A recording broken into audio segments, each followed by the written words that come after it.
All right, folks, we are back. So, getting back to the, we apologize for the hiccup here, but we're back up live. We're back live. So let's go ahead and pick up from where we left off here. So, getting back to the tag match between the Timeless Love Bombs against Alex Windsor and Riho, we got some funny hijinks here where what's her face? Riho? No, not Riho. Mina Shirakawa locks in the figure four leg lock onto Riho. Oh.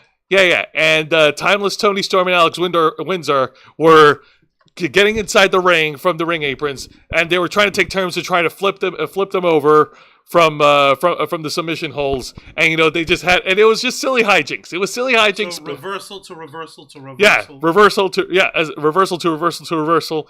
It was some silly hijinks. It was some silly fun, but the fans enjoyed it. The fans got a really good kick out of it.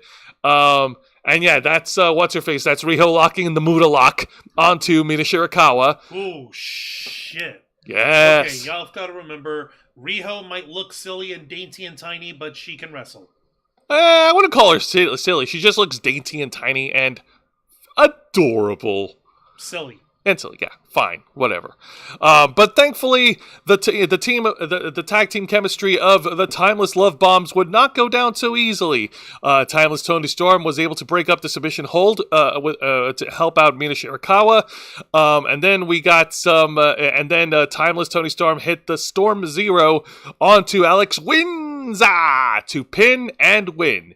Your winners and advancing in the tournament semifinals, the Timeless Love Bombs. And look at this. Their victory is sealed with a kiss. We're never gonna dance again. This guilty fate of got no rhythm. So it's easy to pretend. I know you're not a fool. Should've known better. Oh my God, look what I got him started. So I'm never gonna dance again the way I dance with you.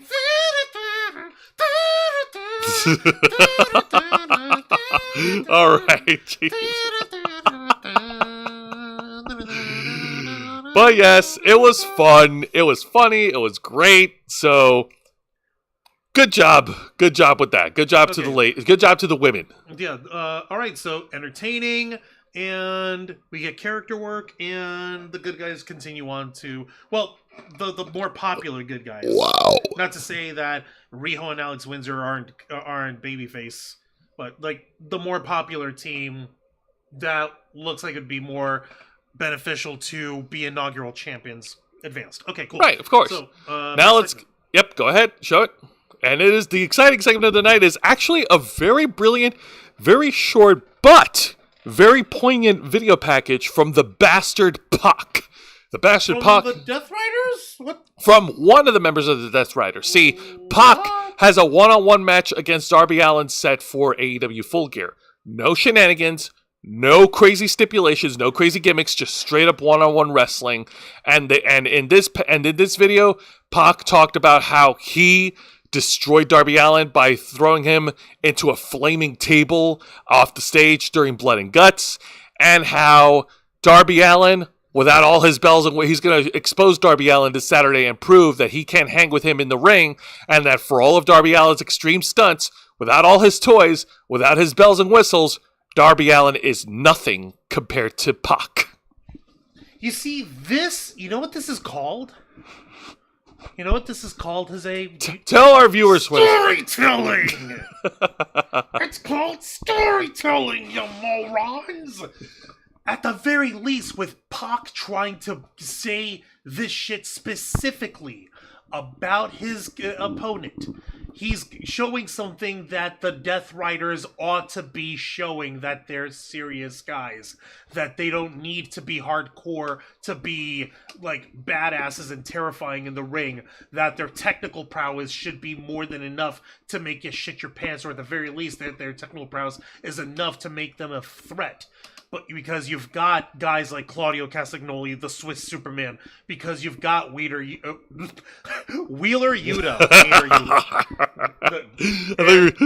And when Jon Moxley isn't being a goddamn vampire, trying to drink people's blood and get all hardcore and shit, when you have him, sorry about that, go in as an actual wrestler, to wrestle properly, he wrestles really fucking well. It's like, okay, it's Mick Foley while he was in ECW. He wanted to be like the hardcore guy, right? That's what he was trying to fucking do, right? Yes. So fucking do that for a while. That gives a definition to the Death Riders, and it shows people what they're capable of without diminishing them or just pigeonholing them into, oh, they're just the bloody and gutty hardcore. Oh, but they're all about being real. Whatever the hell That's that. the phoniest shit I've fucking heard. Nobody who's real needs to tell people how real they are. That's coming from a motherfucker who's been called real. I don't believe I'm real, but other people do. So I'll roll with it. There you go.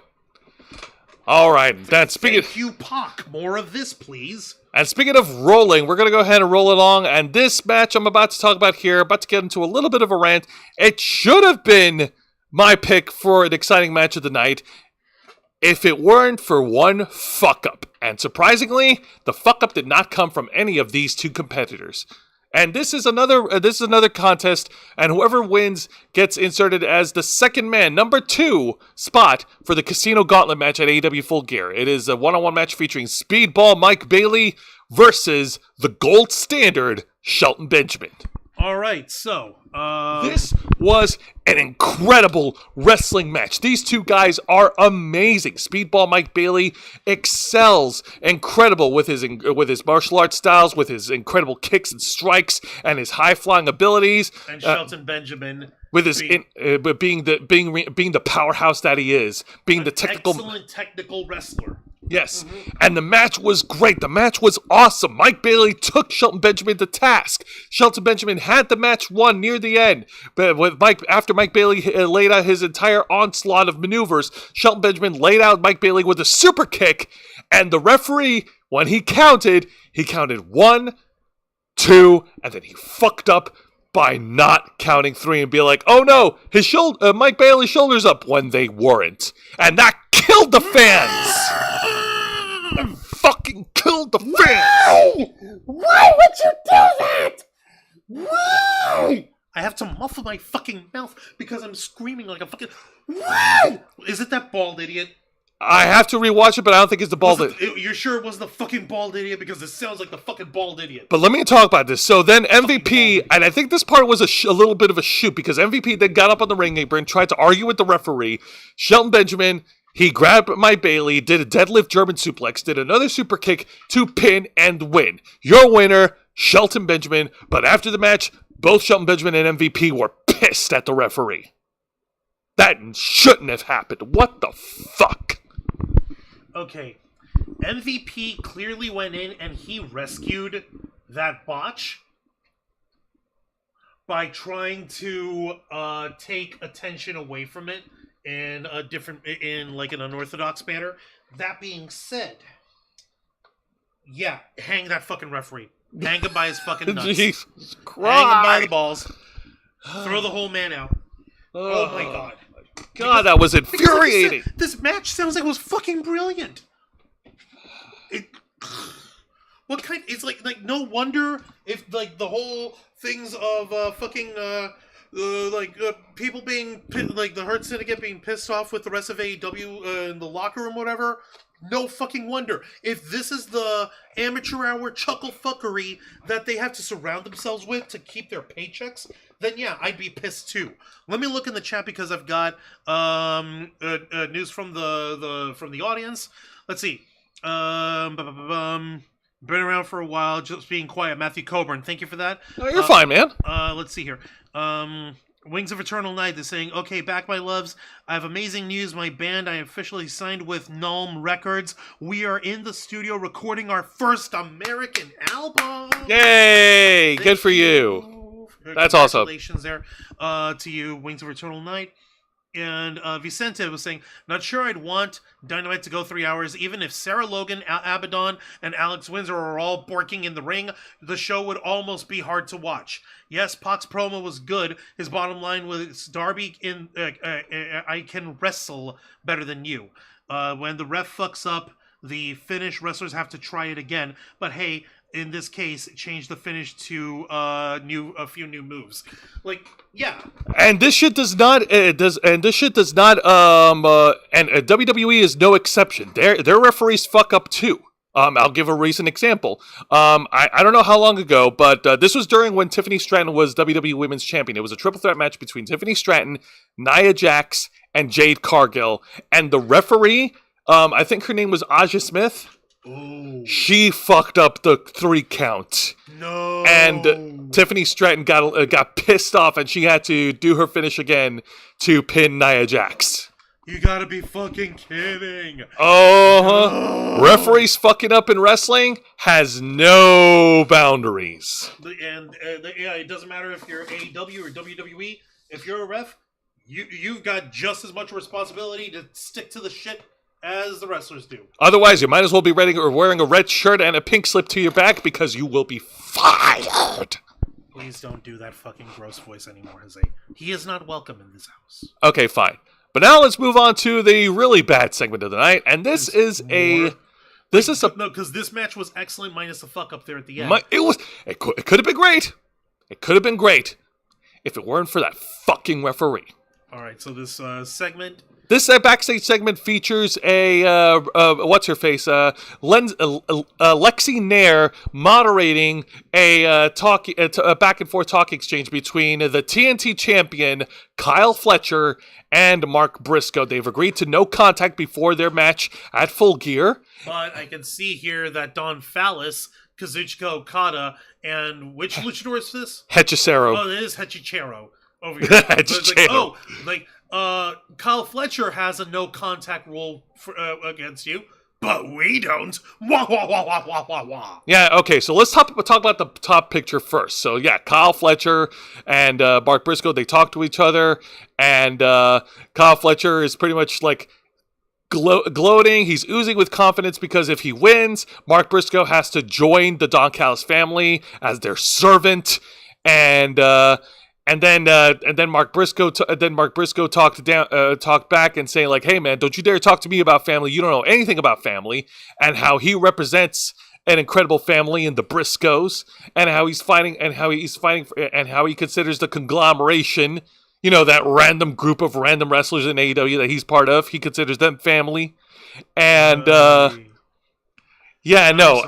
it's just not. Yeah, they're trying to make Mark Briscoe a thing, but he's just not convincing as a top player in AEW. And then that's when the jump happened. Because, that smart Don Callis, the genius. That bastard, that freaking he brings in prick. Yep, he brings in Kazuchika Okada and Hechicero. And Don Callis delivers a cold line saying, at the end of Full Gear, your children, they're going to be orphans. What the Did he just try to do a Christian Cage? Did he just try to do a Christian Cage? He did. Motherfucker, who told you to do that? You're not allowed to do that shit. Get up out of that fucking thing. That's not your line. That is not your slogan, bitch. God almighty. Okay. The cleverness of the bad guy saying, oh, hey, the no contact is just for this member of our team. The rest of us can still jump you. Ha, ha, ha, ha. Wow, way to make that part is clever. Great job, but it also makes Mark Briscoe look like an idiot. Well, it just makes him look like a goof because he's not in a position where he could fight back. Because he's talking about how he and the conglomeration are a real force to be reckoned with, even though they're all, well, Orange Cassidy's. Oh yeah, you know what? Let me rephrase that. It makes Mark Briscoe look like an idiot, and it makes the rest of the conglomeration look like assholes for not jumping in. Right? No, yeah. Thank you. Fucking, you put the right words in. Holy Lord. Okay, so point is, it could have been better. It sounded good on paper. Just execution. Not so much. Not so much. All right. So, I hate when that happens. I'm actually glad I can do it. It's just. You know what? I'm actually happy at myself for actually grabbing this picture. I got two of them connected together. That's awesome. All right. Now let's get to the main event of the Dynamite portion of the 3-hour broadcast. Which is the only portion we're covering because fucking Collision isn't in our menu. Exactly. And it is a one-on-one contest where for a non-title match where the AEW World Champion Hangman Adam Page goes one-on-one against one-third of the AEW World Trios Champions Katsuyori Shibata with Samoa Joe on commentary. All right. This is just a regular non-title match for either of these guys. They're just duking it out. Yep. Hangman Adam Page is scheduled to defend his World Championship against Samoa Joe in a steel cage match this Saturday at Full Gear. And last week, Hangman Adam Page destroyed Will Hobbs by putting him through an exploding table, or how do they put it? I don't know, man. It was like one of electronics, an equipment table. An equipment box or some cables, shit. Like live cables for the show where you have like lighting or whatever. You know what would have actually sold it though?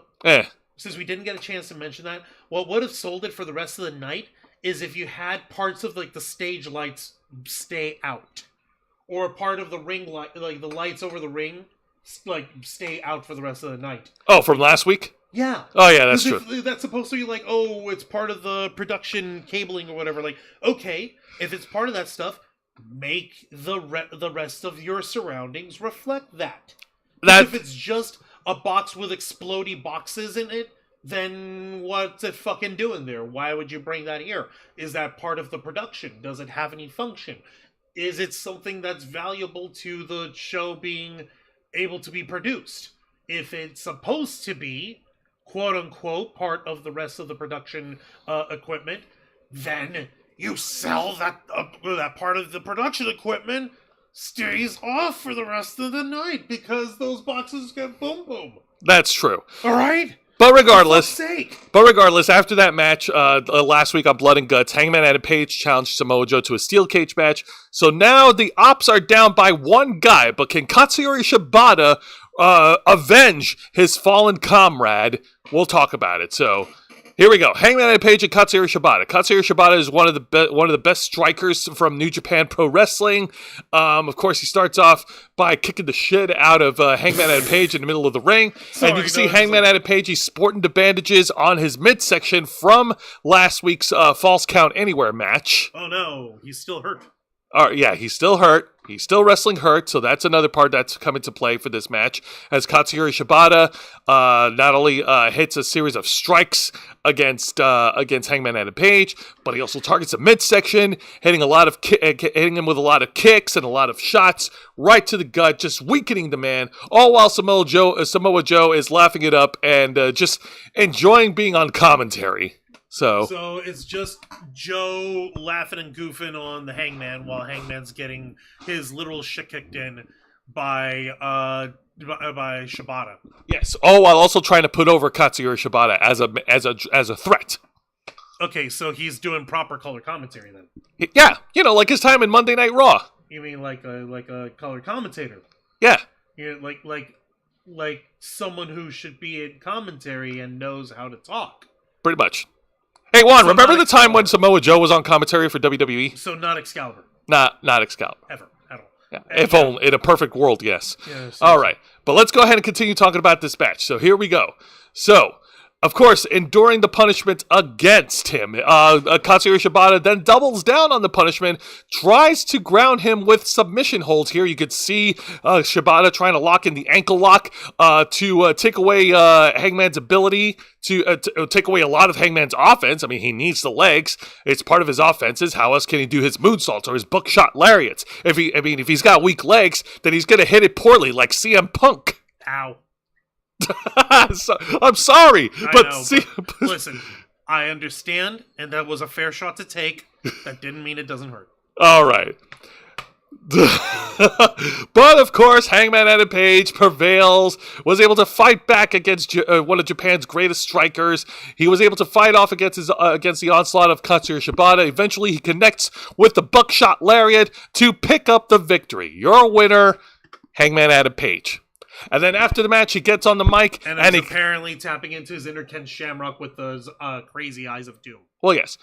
Hangman and Page then gets on the mic and he addresses Samoa Joe. First of all, taking a shot at Samoa Joe, like saying, like, "Wow, this is the first time I've seen. Wow, first time I've seen you on commentary." Like making a joke against Samoa Joe about that one time he was in commentary for WrestleMania and he was wearing a freaking poncho while it was raining. Oh, fucking really? Yeah. He made a fucking joke about that. Yeah, he did. Oh my god!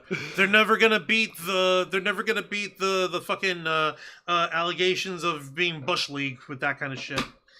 Whatever. And then Hangman Adam Page said that the last time he was locked in a steel cage, he did some very horrific things. He's talking about when he was with Swerve Strickland, exactly, including drawing blood and drinking each other's blood and using hypodermic needles on each other's faces and dumb shit like that. Pretty much. And he said that if he has to go into that dark place again this Saturday at Full Gear, he will, in order to beat the shit out of Samoa Joe and retain his world title.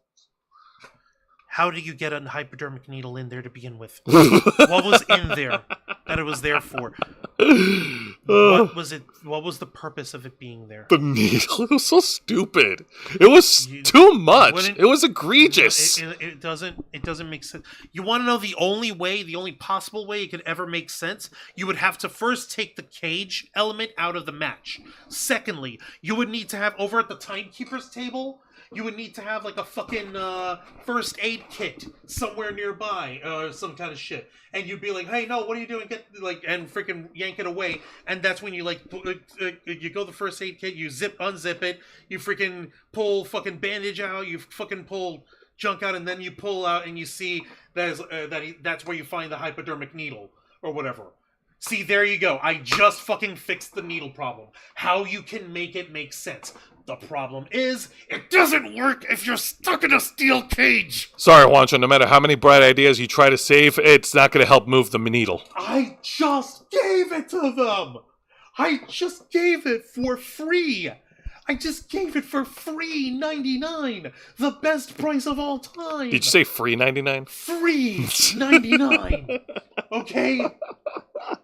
That's a good one. But the fucking, free 99. But serious fuckingly, man. It's like, you can make it work in the right circumstances, but if you're in a steel cage match, it doesn't have the right circumstance. Oh my god. That was good. No, it's okay. It's okay. We're done with AEW for now.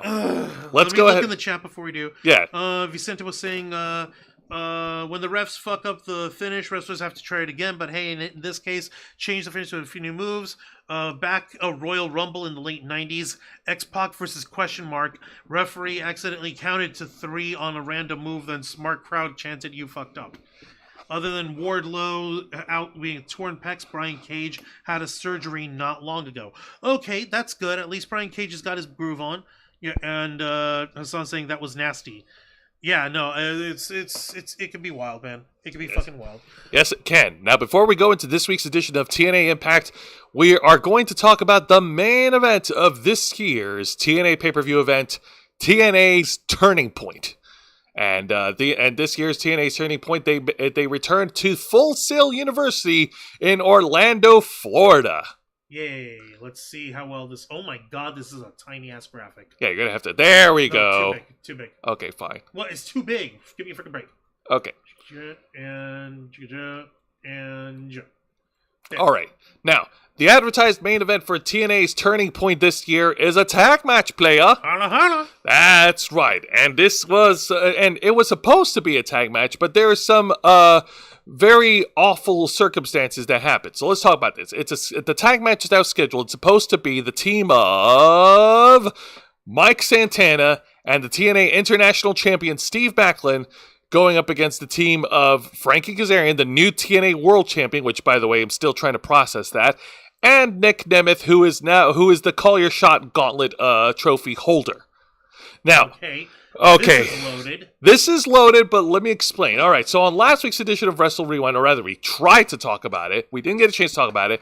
In the main event of last week's TNA Impact, Mike Santana was defending the TNA World Title in his first title defense against Ryan Nemeth. Of course, that whole thing was just a red herring because what happened afterwards, we got the match was thrown out because we got a bunch of invaders from NXT led by Robert Stone, who destroyed Mike Santana and injured his right arm. Shit don't make any sense. Robert Stone.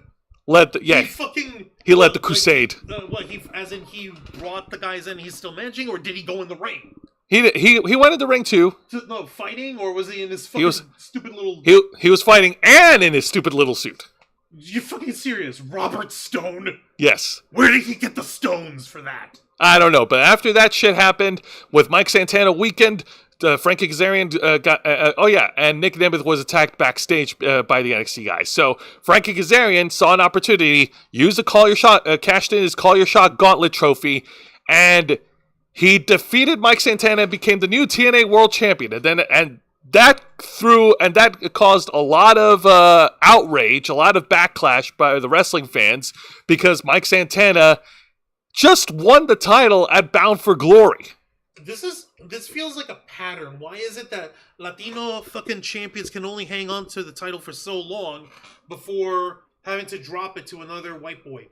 Many fans are accusing TNA of doing TNA shit like this, like LOL TNA. This is like some shit like they did to Eddie Guerrero. Like, wasn't it that he won at No Way Out? He was champion all the way through to the Great American Bash, and then he lost it to JBL. Yes. Motherfuck. That was only for what? Couple months? 3 months. 3 months. Mike Santana didn't even get 3 months. Bullshit. Very much so. So, and here's what happened. And then there were reports from TNA and from Dirt Sheets that apparently, like, Mike Santana no-showed. He didn't show up early. He didn't show up early in the evening for Turning Point. He no-showed a fan event over at Full Sail University. There was no contact from Mike Santana. Nobody knows what was going on. Hell no. And so they just carried on with the main event, and it's now a 2-on-1 handicap match. But actually 3-on-1 because Ryan Nemeth tried to insert himself, but then he was taken out. Oh no! But he got taken out from behind by Mara Sade. Taken out from behind. Ha! So, yeah. So in this main event, it's now 2-on-1. Nick Nemeth and Frankie Kazarian versus Steve Macklin. And I'm going to be honest with you. This main event, I took a look at the timestamp. It was barely 10 minutes long because, like, they had some good action. Frankie Kazarian and Nick Nemeth, of course, destroyed Steve Macklin in the ring. Steve Macklin tried very hard to fight against the odds, but then later, close to the end of the match, they cut outside of Full Sail University. Mike Santana shows up driving his SUV, parking in the grass, and he walks into the building with street clothes. Everybody lets him in. He's pissed off. His hair is down. He got into the ring, and he started wailing at Nick Nemeth and Frankie Kazarian, taking out Nick Nemeth, and then he hits Frankie Kazarian with a freaking spin the block to pin and win. Your winners, Mike Santana and Steve Macklin. Okay. What? I know. And then after the match, Nick Nemeth got back on his feet. He tried to cash in with the Call Your Shot Gauntlet trophy because, you know, those two are co-winners. But then he got taken out by NXT's Brooks Jensen, and the NXT Invaders came back and brawled with the guys in the ring, and the Hardy Boys joined in on the fray, and the whole show ends in a Pier 6 brawl. Pier 6 brawl. Pier 6 brawl. Pier 6 brawl. Pier 6 brawl. Yay! I don't fucking get it. TNA be TNAing here. What the hell? Okay. So, when you told me the thing about Mike Santana, I know you mentioned it last week, and we were like, okay, what the fuck? And now we got the shit. Okay, so we got worked, as fans should be. Very smart of them. Very well done. You don't work fans like that well if you don't know what you're doing here. So, props to them. You and I legitimately thought there was a problem because of the way Mike Santana got screwed out of his title. Yeah. So we thought, oh shit, is this like an actual thing? And then he shows up at the end of the match. Yeah, no, the circumstances was also a little familiar because there was an incident like that back in 2022 when MJF no-showed a fan event before Double or Nothing, and then he eventually showed up at Double or Nothing, and he lost to Wardlow, and then on the next week, and then in the following Dynamite, he cut a brutal promo against Tony Khan and AEW. Fire me, you fucking mark. Yeah, before going on a hiatus. Which we knew was just a way to work it all in because he needed to take a break because MJF was filming something there, right? I think so, yeah. That was when he was filming for... The Iron Claw, yeah! Oh, man, I gotta watch The Iron Claw. Yeah, I hear it's great. Anyways, so that was TNA's Turning Point's main event. Okay. Yes, we fans got worked. Goddamn TNA, how the fuck you do this? But at the same time, we were also let down by Mike Santana losing the title. I guess there's an argument that there's more money to be had in the chase, and Mike Santana looks better, is much better at chasing the gold instead of holding the gold. I don't know. What do you think? No, it doesn't feel like that. No. It feels like he had his opportunity and he won it, but he didn't get a proper chance to show how long he can hang with it. Yeah, no, it's literally just cutting your legs out from underneath you. It's messed up. Vicente in the chat saying, no showing is a good way to get fired, Mike. Alberto El Patron did this several times in TNA. Thankfully, it was all work. Thankfully, we all got worked, Vicente. Got worked, brother. Yeah, nice going, fish handshake. Yeah. All right. Now, let's go ahead and talk about this week's edition of TNA Impact. Let's talk about the Fallout. This is one of their many tapings over at Full Sail University. And, of course, we're finally getting some answers as to what the hell happened. So we open up with an in-ring promo from Mike Santana himself. All right. You got some explaining to do. So Mike Santana, he got very personal. He sat in the ring in the chair. He got very personal with the audience. He got very personal with the fans. He appreciated the fans' support. He talked about how it was a really big moment winning the TNA World title at Bound for Glory, how he got a chance to celebrate it with his daughter in the ring. And it was a really good feel-good moment for everybody and for himself. And then everything was lost. Here's what he said. When he lost the TNA World title to Frankie Kazarian, he actually thought about falling back into old habits, of course, referring to his real-life battle and being with alcoholism. I think he just recently celebrated, 1,000 days of being in sobriety? Yeah. Yeah. So a little over 3 years. He hinted at it, like when he said that he was going to fall back into his former demons, and then he said he attended a meeting and he realized that, the fans deserve a fighting champion. The fans deserve better, and the fans deserve him being a champion, and he's going to fight harder to get that gold belt. And he also took a chance to address the NXT invaders, and he's pretty much, he's coming after them. He's coming after those developmental boys. Okay, so it's official. They're using the fact that they cut his reign short. And they worked in, he said he went to a meeting. He didn't say what meeting it was. It is heavily implied he went to an AA meeting. It is very heavily implied that that's where he got his counsel and realized what he needed to do.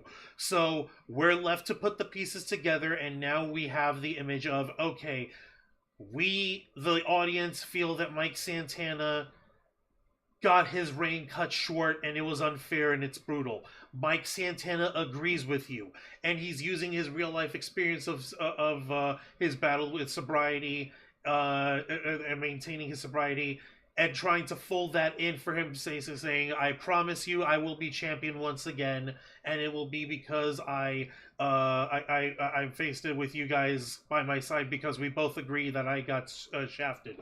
Okay, very good. Very well done. That was actually, yeah. Okay, it took me longer to spit that shit out, but that's because I'm over here analyzing the stuff. Also, I'm inebriating. I would like to actually get some restful sleep tonight, but that's not what's important. What's important is, okay, we got a good explanation with Mike Santana, and they worked us. Well done, brother. Well done. Yeah, no, I mean, I'm still a little hurt that he lost the championship after holding it for a few months, but now the folks running TNA are folding your hurt into the story so that you can invest in Mike Santana chasing the championship again. Don't you love it when the audience becomes part of a story? See, it's like pottery. It rhymes. All right, let's talk about the exciting match of the night, and this is one of two knockouts fatal four-way qualifier matches, and we're going to talk about one of them which was really better than the other, and this is from left to right. You've got Dani Luna versus former NXT Women's Champion Indy Hartwell versus Rosemary, the Demon Assassin, and versus Myla Grace. Okay. Now, there are two, like I said, there are two knockouts four-way matches. Whoever wins out of those two matches will face each other in 2 weeks' time, and whoever wins in that one-on-one match becomes the number one contender for the TNA Knockouts World Title at Final Resolution. So it's a hat on a hat on a hat. There's a lot of hats. I only see one hat though. This isn't a hat. It's a sock, or as the normal people call it, a beanie. But it's your head sock. Shut up. Anyway, so I am, of course, biased. I am a fan of everything the Demon Assassin Rosemary. So when I saw her in the ring, she freaking kills it. It was a fun Fatal 4-Way match. Everyone was doing great. Everyone was doing awesome business. Lots of course, being Fatal 4-Way matches, there's no countouts, no disqualification. Anything goes. Lazy booking. Yeah. And the good news is the girls didn't get all slapping chairs and pulling sky blue and getting their heads busted open looking like the Kool-Aid Man. No, but Rosemary did get to play with her food as she tries to bite into Indy Hartwell's head. Seriously? Seriously, you should I want to see what you taste like. What did Dexter Loomis like about you? Nom, nom, nom. Okay. That was fun.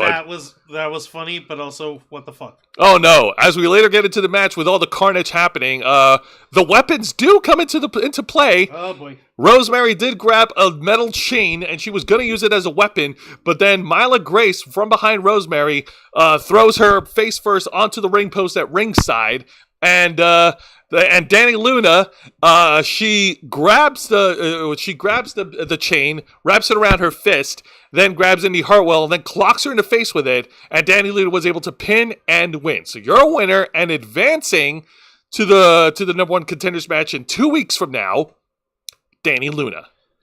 The fucking nerve. It was great. It was amazing. It was so much fun between all four of the knockouts. Okay. God damn.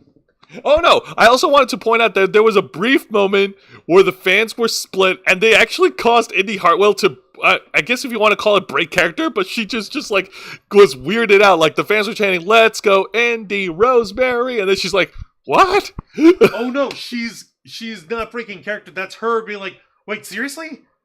Why would you cheer for that woman? She tried to eat me." Nice to know that sickos exist outside of AEW. Hey up there, Jeannie Rick. Welcome to Wrestle Rewind. And I see Matthew Coburn is also saying hi to Jeannie. Hey, hello. All right. So yeah, that's my take. The other one was good, but this one had more time, and this one had more fun hijinks. So that's my pick for it. All right. Let's keep this ball rolling, shall we? Go for it. All right, so this is your best segment of the night? Go ahead, click, yeah. I know. No. Listen, there's another one that was far worse because it is so predictable and it has the lamest excuse, but I picked this one because for all the crazy, stupid shit that's tied into it, it made me laugh. I know, this type of... Okay. The Elegance brand and their personal concierge are looking for Mr. Elegance, and it sort of looks like a dating game. The old dating game shows. And yeah, it's dumb. It's dated. It's an old bit. They even did the what was it? The kiss send off for which fucking show was that? The blind date show. Fucking. Oh my god. I don't know. But I know what you meant, but no. They did like a big show people because they good night, everybody. Yeah. Like I don't remember what the name of the No, I get it. It's hokey, it's ridiculous, it is dated in 2025, but it was still funny. I like that the first person they brought out was immediately Ash by Elegance went up and started making out with him. He was the real life boyfriend. I don't know if he's either boyfriend or husband, partner, real life partner. So of course that happened. But everything else was just silly as shit to watch. But like I said, it made me laugh. And if you can make me laugh, then you gained a thumbs up from me. Okay. And maybe a thumbs up from Juan. Fucking maybe. Like, I'm literally trying to find it. I'm trying to fucking find them, because there are these fucking... Alright, well, let's keep it going, because who knows if... I don't want to say anything, but let's go ahead and keep going while you're looking for it. Now, let's get to the match of the night. And this is, of course, a continuation between the feud of the Rascals and the Order 4, as Myron Reed, the youngest member of the Rascals, takes on John Schuyler, one half of the Great Hands and a member of the Order 4. Still a worse faction name than the Metaphor. All right. And this match was okay. I mean, compared to everything else that was going on TNA Impact, like, this one was all right to talk about. Like, I saw the in-ring action. They both delivered well. They both did great. The finish was... I know it's a heel finish, but I fucking didn't like it. Like, okay, so they first, like, as we get close to the end, they first showed video footage on the Titantron of Special Agent Zero, which, by the way, that is a lame fucking name. Special Agent Zero took out the Rascals outside of the parking lot area. And I feel dumb. This literally was just called the dating game. Oh. I feel stupid as shit. No, it's okay. Don't worry about it. So anyways, after they showed the footage of what happened to the Rascals, then we get John Schuyler's tag partner, Jason Hotch, who just walks to the ring, and then as Myron Reed tries to go for a roll-up, John Schuyler does a counter roll-up, and Jason Hotch helps John Schuyler with a little bit of leverage to steal the victory. Your winner, John Schuyler. He literally just walks on into the ring uninterrupted, unimpeded, walks in, helps keep his buddy's butt rolled up properly for the pin. The referee doesn't see shit and just walks away and gets away with it. Lol TNA. Okay, that is TNA. Guys, learn from your history. Singled out on MTV, said Vicente. Yeah, like, it was I wish I could fucking... Yeah, no, it was just called the dating game. It was that one. Now let's get to the really bad segment that, oh man. Like, this fell flat, because now we finally get to hear from the NXT Invaders. God, Robert Stone. And I have identified every member of this crusade. There's Robert Stone, the two big black dudes. That is the team of Tyson DuPont and Tyreek Igwe. Uh-huh. Then you've got Charlie Dempsey, and you got Stax in the back. Stax is still around. Oh yeah, by the way, Stax is still employed. And who's that hidden behind? That's Brooks Jensen. And not showing on camera, but he was there, Lexus King. And guess where they've all been wrestling at, Juan? Where have they all been wrestling at? Evolve. Yep. Okay, so... And here's the reasoning behind this. Robert Stone said it himself, like, oh, when TNA came over to our turf, everything is fine. But suddenly we're the bad guys because we invaded TNA? No, this is just us paying you back. That's pretty much what it is. It's just these guys paying them back. And then every one of them individually started talking trash. Some of them was okay on the mic. The others, let's keep the mic away from them. Okay, so, like, who was definitely good on the mic and who definitely should never speak ever? Tyreek Igwe and Tyson DuPont were good on the mics. Oh, were they? Yeah. Okay, and who should definitely shut the fuck up? Charlie Dempsey, Stax, and Brooks Jensen. Fucking wow! But it was Lexus King who brought a lot of fire near the end of this video package. Because these other guys were fucking they were striking out So like, dude, fucking Lexus, save us. Fuck. Yeah. And that's why this one was the bad segment. I understand now, because that fucking dating game Mr. Elegance fucking thing they tried, it was like, what? At least it was entertaining. It was so dumb. But it made me laugh. But it was so dumb. But then again, these guys, this one was just crappy execution sandwich. Okay. Yeah, pretty much. Some guys did good, other guys did horrible, which evened it out to a meh. Exactly. And now let's talk about the main event of TNA Impact. And this one is a one-on-one contest as JDC goes up one-on-one against the world-class maniac, Eric Young. Why are we pushing Eric Young? Now, JDC dropped some really hurtful news during TNA's Turning Point that next year in February he will be retiring from professional wrestling. And he's going on one last ride.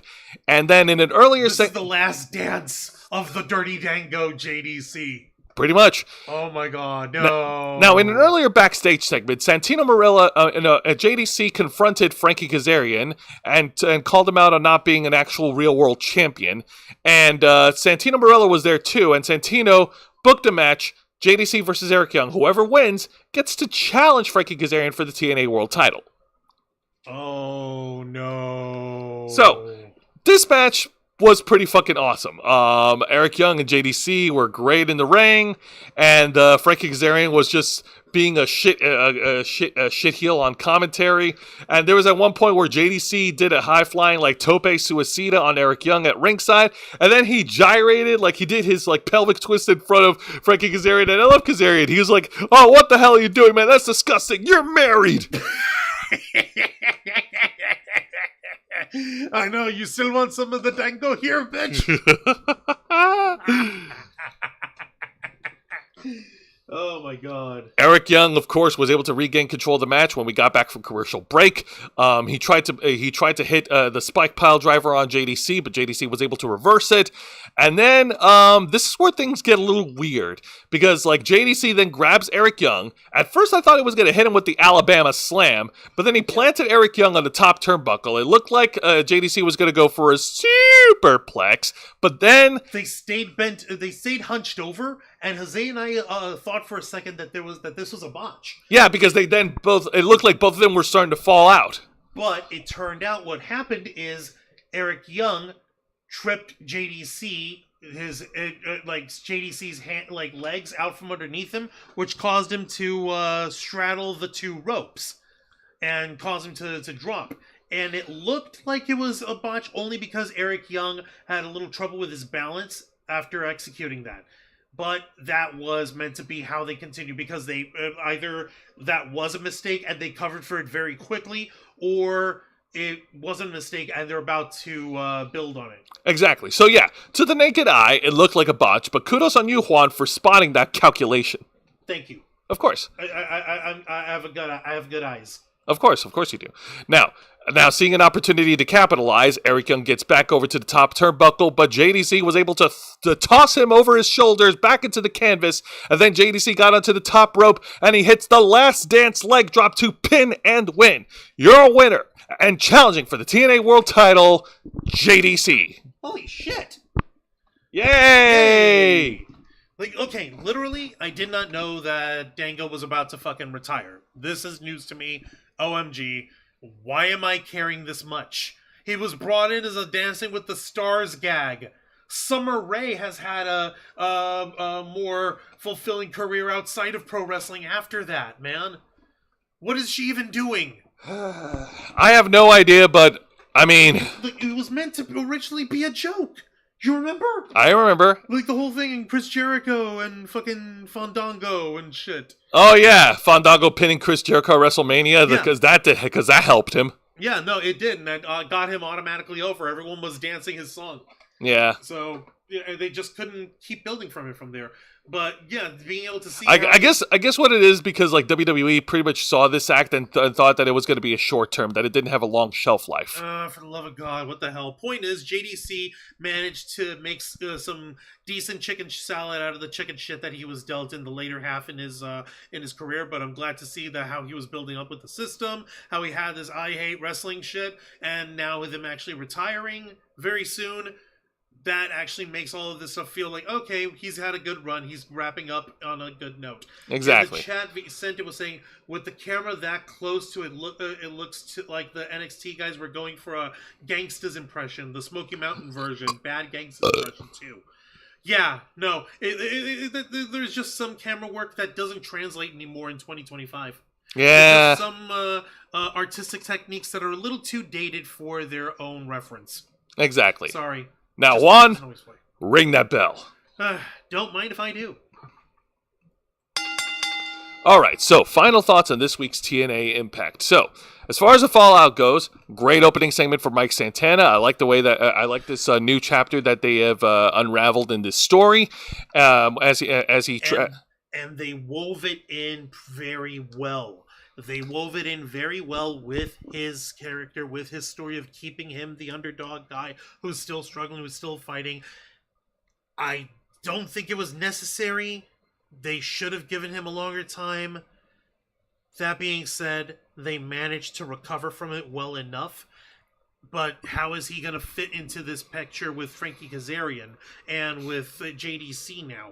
Exactly. That's the bigger question. Now, everything else, JDC, of course, going on his retirement run. That's also awesome, and he's getting a shot at the TNA World Title. Everything else on the show was a lot of fun to watch. The Fatal 4-Way Knockouts matches were good. Of course, I already said that my favorite one was the one with Rosemary, where Dani Luna won. And yeah, this whole dating thing of looking for Mr. Elegance, I don't know how long it's going to last, but like, okay, you got something funny, and it looks like something that's good, don't fuck it up. But as far as the whole invasion thing going on, I don't know. I mean, we just got through doing NXT Showdown. Yeah, I don't know. It's not an invasion because we were invited and we were all welcome. It's a showdown. It's a showdown. Oh, but now it's an invasion. Take that, Israel fans! Haha. Yeah. Now, this week's edition of AEW Dynamite, like I said, we reviewed Dynamite, not the full 3-hour broadcast. No, you got some good things on Dynamite. I'm happy that the Hurt Syndicate are going to be the first two guys in the Casino Gauntlet match. They're going to have great. They're going to have a great face-to-face at Full Gear. I don't like the circumstances near the end of Shelton Benjamin versus Mike Bailey. That referee definitely needs to be dressed down, or that referee needs to be promoted to customer. Yeah, he does. But everything else was great. I like the newly formed team of the Timeless Love Bombs. Tony Storm and Mina Shirakawa continue to be one of the most entertaining. Mina Shirakawa continue to be one of the most entertaining things in the women's division. Ain't nothing mini about her. Ha. Anyway. And as far as segments goes, like, man, if they're trying to build Mark Briscoe as a star, like, I don't think they're doing a really shit job. They're doing a shit job at that. I don't know. I don't like seeing baby faces look like idiots. I know. What the fuck are you doing? Why do you do this to me? What the fuck are you doing? Wait, no. Like you told me, Jose. There's a soundbite. There's a sound effect. We have a soundbite for it. No one knows what they're doing. Now, the night one of NXT's Gold Rush, like I said, only 4 matches were advertised. All 4 matches definitely delivered. The great opening match saw some funny hijinks with Joe Hendry and Thea Hale. And we also got we also have the developing story of Sol Ruka and her friendship with Zarya, how it's now crumbling to pieces. And of course, the main event match, like, yeah. The betrayal was coming a mile away. We could all see it coming. Even the blindest of guys, like even Matt Murdock, could see it coming from Hell's Kitchen. No, Jose, Matt Murdock has his radar sense. He can see it. Oh, coming. No, he could sense it coming. You want someone who's actually functionally blind and it doesn't have any superpowers. That's why people say it's so it's so obvious, like Stevie Wonder or Ray Charles or could Ray see Charles that shit could see that shit coming. That kind of shit, dude. Get the reference right. Fuck off. No, I needed to use a New York guy. Okay, you didn't. But that being said, yeah, it was predictable, and yeah, I know it sucked for Tatum Paxley because. No, my Teehee girl. I know. She only had 2 weeks with the title. I know. 2 weeks. What the fuck? I don't know who I feel worse for, Mike Santana or Tatum Paxley. But nevertheless, I'm sure we'll find out sometime soon. Now, I do want to mention something. Next week there will not be an edition of Wrestle Rewind because next week is kind of important. We got a holiday coming up that's symbolized by a giant brown board that goes gobble gobble. Am I doing it right? Or is it like this? Yeah, like that. So Jesus Christ. we're going to be gone for Thanksgiving. We're going to be gone for Thanksgiving, so there will be no Wrestle Rewind, which means there will be no review of AEW Full Gear. Sorry, but we will be back on the following week, the first week of December for Wrestle Rewind. But tune in this Saturday because we're going to have another exciting edition of Los Amigos Play Las Amigas Play. Thank you for at 5 p.m. Eastern Standard Time, and of course we'll have another exciting episode of The Ravens Flock, which is every Saturday night at 7:30 p.m. Eastern. Right, both shows right here on YouTube and Kick. But until then, Mr. Wanna Rouse, plug us away. Don't mind if I do. Ladies and gentlemen, boys and girls, and everybody in between, thank you very much for watching this week's live stream edition of Wrestle Rewind, hosted by Jose Casabona,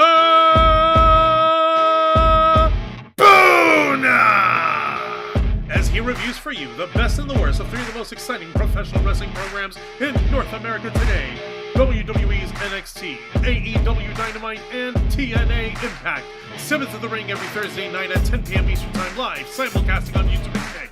Hit the subscribe and the follow button, ring the notification bell to stay up to date on all of our content, become an interflocker by hitting the join button, and until next time, continue to follow us on Facebook.com/TheRavensFlock, Twitter.com/RavensFlock13, Instagram.com/TheRavensFlockOnline, Kick.com/TheRavensFlock, and of course, remember to hit the subscribe button and ring that tiny little notification bell right here on our flagship platform, YouTube.com/TheRavensFlock, on the home of the Black Files, Los Amigos Play, Wrestle Rewind, and The Ravens Flock. All right, folks, thank you very much for tuning in to another exciting live edition of Wrestle Rewind. For Mr. Wanna Rouse, I'm Jose Casabona, and this is wrestling.